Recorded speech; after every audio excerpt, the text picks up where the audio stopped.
अर्चना जी, एक और गंभीर समस्या है जो समाज में व्याप्त होती जा रही है, वो है नशाखोरी की। आज का जो युवा है, कहीं न कहीं नशे को एक स्टैंडर्ड समझने लग गया है और उसकी वजह से चरित्रहीन होता जा रहा है। तो इस विषय पर आपका क्या समझना है? हाँ, बिल्कुल सही। आज हमारे समाज में नशाखोरी बहुत बढ़ गई है और पहले हम देखते थे कि गाँव में ये चलन नहीं था। यानी था बहुत छोटे हुँ, रूप में, जैसे कोई बीड़ी पी रहा है या सिगरेट पी रहा है। हुक्का। जी, हुक्का, हाँ, जी, हुक्का चलता था, लेकिन बहुत ज़्यादा हम नहीं कह सकते। लेकिन आज इसका प्रचार-प्रसार बहुत ज़्यादा हो गया है। नए-नए बच्चे, छोटे-छोटे बच्चे, जी, युवा तो है ही, छोटे-छोटे बच्चे। कई बार मैं जब सड़क से निकलती हूँ, रोड से, तो देखती हूँ कि जो बच्चे मुश्किल से 6-7 में 6वीं 7वीं में पढ़ते हुँ, होंगे और वो बच्चे चुपके-चुपके से सिगरेट पीते हैं। जी, मुझे आश्चर्य होता है कि ये छोटे बच्चे घर से पढ़ने के लिए आए हैं और वो सिगरेट पी रहे हैं। ऐसे ही आप गाँव में भी आज देख लीजिए, गाँव में भी इसका प्रचार-प्रसार इतना है कि आप बीड़ी सिगरेट को छोड़िए, बीड़ी सिगरेट तो है ही, चरस, स्मैक, भांग और शराब और जी, महानगरों में ड्रग्स, हुँ, यहाँ तक पहुँच गया है। तो ये मैं देखती हूँ कि ये कैसे तेज़ी से फैल रहा है। इसके पीछे भी आप देखें तो एक तो हम देखेंगे जो हमारा सिनेमा है, यानी फ़िल्में हैं। हुँ, शायद ही कोई फ़िल्म हो कि जिसमें धूम्रपान करता हुआ ना दिखाया जाता हो। शायद ही कोई फ़िल्म हो कि जिसमें मदिरा का सेवन करता हुआ न दिखाया जाता हो। तो कहीं न कहीं ये प्रभावित करती है हमारे युवाओं को, वो जी, समझता है कि ये स्टैंडर्ड है। क्योंकि वो जिनको आज आदर्श मान रहा है, जो वो इनको जो अपना हीरो जिसको मान रहा है वो युवा, और वो इस तरह के केसों में संलिग्न है। आप देखो कोरोना के समय में भी जो ड्रग्स है, ड्रग्स में कितने बड़े-बड़े आप समझ ही गए होंगे कि जो बड़े-बड़े अपने को लोग कह रहे हैं, हीरो अपने को कह रहे हैं, उनके बच्चे पाए गए, वो खुद पाए गए, वृक्ष में रखे गए। तो हमारे जो आज का युवा है, वो उसके आदर्श वही हैं। सेलिब्रिटीज़ विज्ञापन भी कर रहे हैं। विज्ञापन कर रहे हैं। हुँ, मैं आई और मैंने देखा, आप हरिद्वार की तरफ जाइए, हुँ, आपको रोड जो है पूरा भरा हुआ मिलेगा। यानी 3-3 पद्मश्री जिनको मिला हुआ है, जी, 3-3 तीनों जो एडवर्टाइज़ कर रहे हैं, वो तीनों को पद्मश्री प्राप्त है और वो किसका ऐड कर रहे हैं? पान मसाला जी, का। अब पान मसाला का जो ऐड कर रहे हैं, वो किस लिए कर रहे हैं? धन के लिए। आप खाओ। हुँ, नहीं, आप खाओ, उनको तो धन प्राप्त होगा, आपको क्या प्राप्त होगा? आपको बीमारियाँ। क्या? आपको बीमारी मिलेगी, आपका धन भी जाएगा, आपका स्वास्थ्य भी जाएगा, आपका चरित्र भी जाएगा। हुँ, चूँकि कौन कर रहा है? आप जिनको आदर्श मान रहे हैं, आप जी, जिसको आइडियल मान रहे हैं। तो इस कारण से ये समाज में बढ़ता जा रहा है, क्योंकि बच्चों के रोल मॉडल वो हैं, हुँ, युवाओं के रोल मॉडल वो बन गए हैं और वो ऐसा कर रहे हैं, तो हम करेंगे। जी, लेकिन हमें ध्यान देना चाहिए कि इन लोगों को तो पैसा मिलता है, लेकिन हमारा इसमें क्या है? हमारा स्वास्थ्य तो जाता ही है। पहले मैंने देखा, जैसा मैंने कहा कि बीड़ी सिगरेट पीते थे, अच्छा शराब का नशा लोग करते थे। शराब के नशे में भी हम देखें कि ये बढ़ रहा है। आप हुँ, देखो, लेकिन इससे क्या होता है कि जहाँ हमारे स्वास्थ्य की हानि है, वहाँ परिवार भी टूटते हैं। जी, ये कोई नई बात तो है नहीं, आप देखो। और इसके उसमें तो कहते हैं ना भाई, बड़े-बड़े राजाओं की राजधानियाँ चली गईं। हुँ, ये जो शराब है, ये जो मदिरा है, ये बड़े-बड़े लोगों को नष्ट कर देता है। तो वेद ने साफ कहा, वेद का मंत्र आता है, बुद्धि लुम्पते यद्रवम मदकारी तदुच्यते। हुँ, हे मनुष्य, जो बुद्धि को नष्ट करने वाली मदकार्य पदार्थ हैं, जो ऐसी चीजें हैं, तू इनका सेवन मत कर। हुँ, लेकिन हम तो कर रहे हैं। क्योंकि मैंने कहा ना कि हम वेद शास्त्र कहाँ पढ़ते हैं, हम रोल मॉडल जी, किसको मान रहे हैं? जो वेद जिन्होंने देखे तक नहीं है, हुँ, जो शास्त्रों का नाम जानते तक नहीं है, वो हमारे रोल मॉडल हैं और वो हमसे कह रहे हैं, यानी वो हमको दिखा रहे हैं, इसलिए हम पी रहे हैं।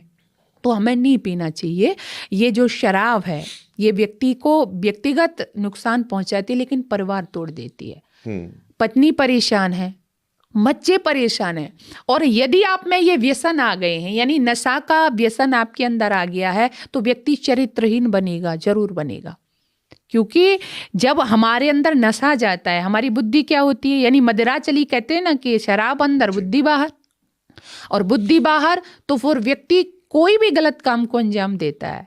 तो मैं ये कहना चाहती हूँ कि मदरा की प्याली कर देती खुशहाली नष्ट, द्रवशील संयम विवेक हर लेती है, मिट्टी में मिलाती मान लाज कर्म धर्म अरे, व्याधियां शरीर में अनेक भर देती है, छूटती नहीं है ये मुंह से लगी हुई, बिना आई मौत ये चिता में धर देती है, एक भी बुराई पास आने मत दो प्रकाश, एक मच्छी सारा पानी गंदा कर देती है, एक मच्छी सारा पानी गंदा कर देती है। यानी बहुत लोग कहते हैं ना जी थोड़ा सा ही तो कर लेते हैं, हम वैसे कुछ नहीं करते, थोड़ा सा रात को ले लेते हैं, तो एक भी बुराई हमारे जीवन में। कुछ लोग कहते हैं जी बहन जी, मेरे से भी जब बात करते हैं कि ना हम तो बीड़ी सिगरेट नहीं पीते, हम तो शराब भी नहीं पीते, मैंने कहा फिर क्या कर, बोले कि जी थोड़ा बहुत मांस खा लेते हैं, है ना।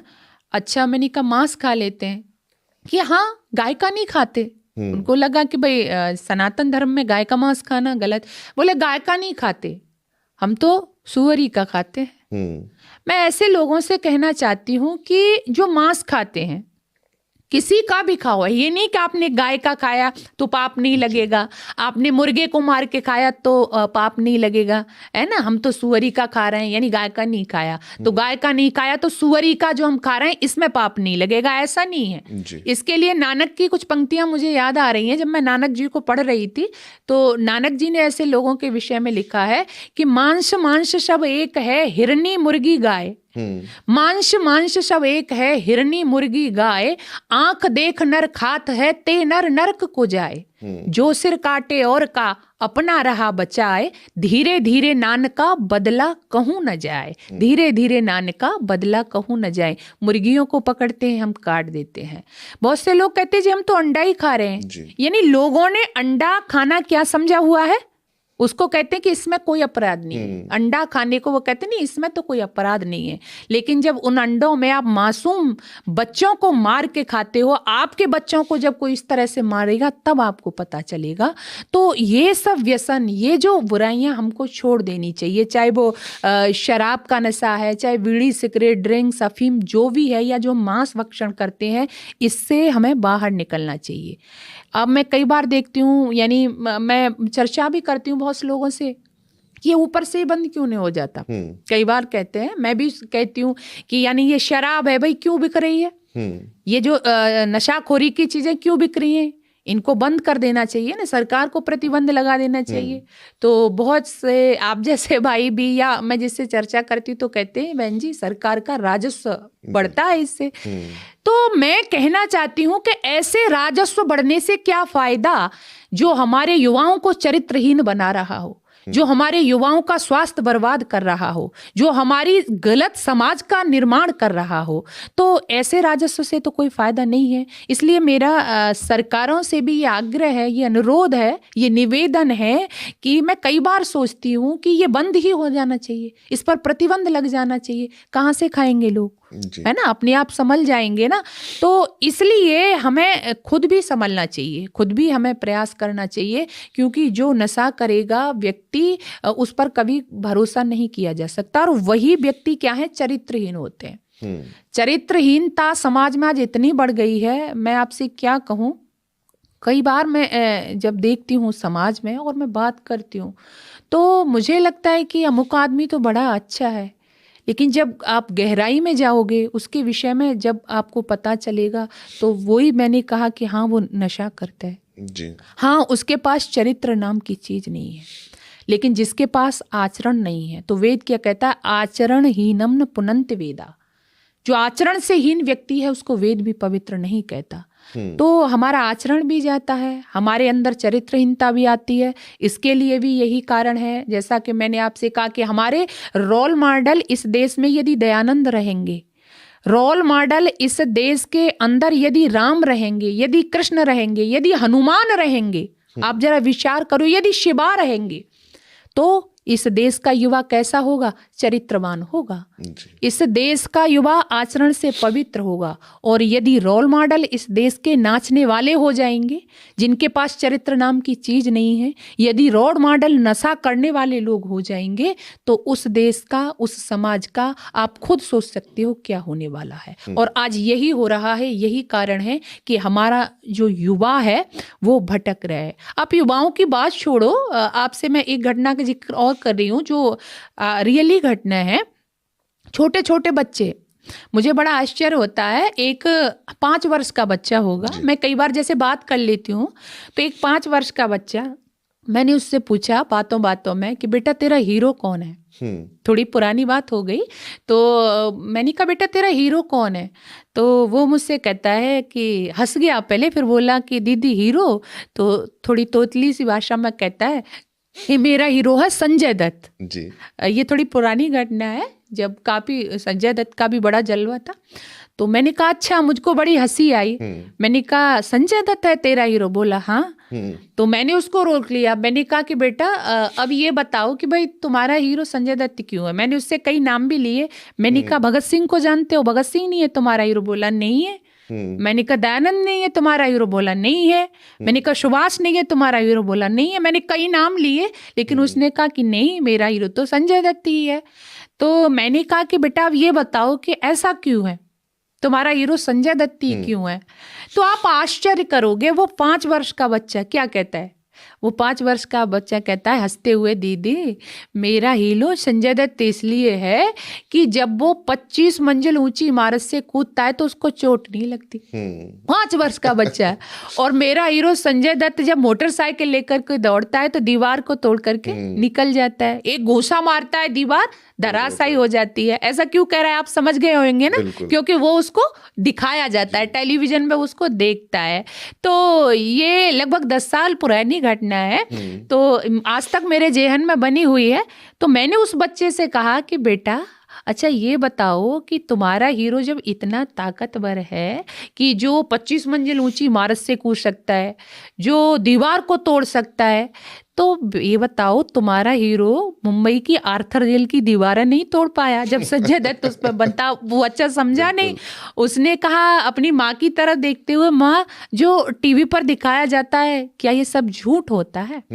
अब आप विचार करो कि एक बच्चा, ये बच्चे ऐसा क्यों सीखते हैं? जो जैसे कि जो बच्चा टेलीविजन देख रहा है या जो मोबाइल पर जो गंदगी देख रहा है, तो मैंने देखा वो बच्चा यदि 5 घंटे के हिसाब से भी टेलीविजन देखता है, तो वो जब अपनी उम्र के 15वें वर्ष तक पहुंचता है, 15-16 वर्ष में जब वो पहुंचेगा, तो अपनी आंखों के सामने 33,000 हत्याएं दिखता है।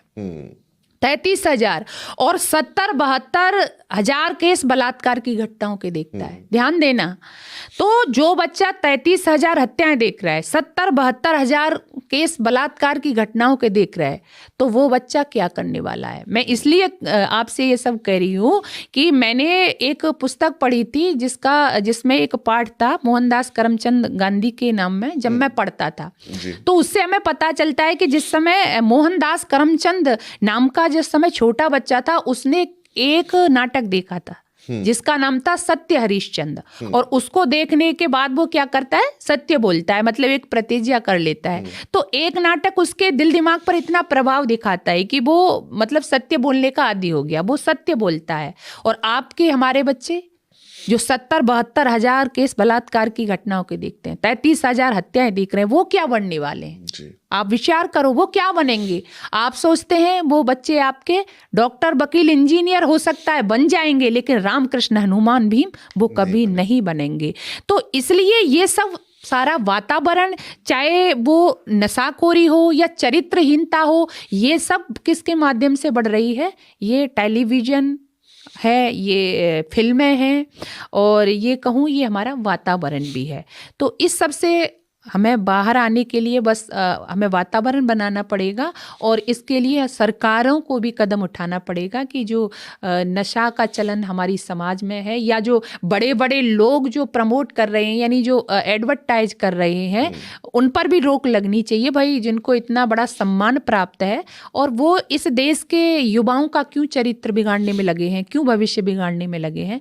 तो इसके पीछे अगर ये अपना जिम्मेदारी को समझेंगे तो अवश्य ही हमारा समाज नशा से भी अलग हो सकता है और नशा से अलग होगा तो अच्छे नागरिकों का निर्माण भी समाज में होगा। जी।